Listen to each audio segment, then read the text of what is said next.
Shuncha Tracker mashinasining motori, hamma motorlarni qaytadan remont qilinyapti. Tracker mashinasining motori shunchalik slabiymi? Tracker puliga boshqa mashina olib haydagan yaxshimi? 50 ming yoki 100 ming kilometrda motor o'zidan-o'zi ish ko'rsatib qoladimi yoki yo'qmi? Bitta like bosib kuzatib turing, motoringiz 1 million kilometr yurishligini men sizga o'rgatib qo'yaman. 1, 2, 3, 4. Birdaniga 4 ta Tracker mashinasining motori remont qilinyapti.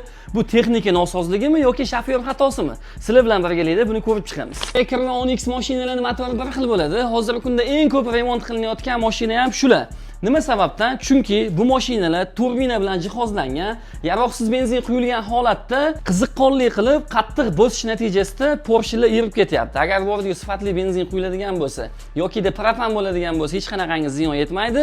Benzin sifatsizligi uchun Porsche'ning ustida portlamasdan klapan kuyishi yoki Porsche'ning sinishiga olib kelyapti. Tracker hamda Onyx'larni zubchati remenlarini har 100 ming kilometrda almashtirib, воздушный filtrlarini har zamina masalada almashtiriladigan bo'lsa, motor mo'yini vaqtida benzinni sifatlisidan quyiladigan bo'lsa, 1 million kilometrgacha ham motor o'chmasdan haydashlik mumkin. Hozirgi kunda eng ko'p ish ko'rsatishligining sababi yaroqsiz benzin bo'lyapti. Shuning uchun akalar e'tiborli bo'lasizlar.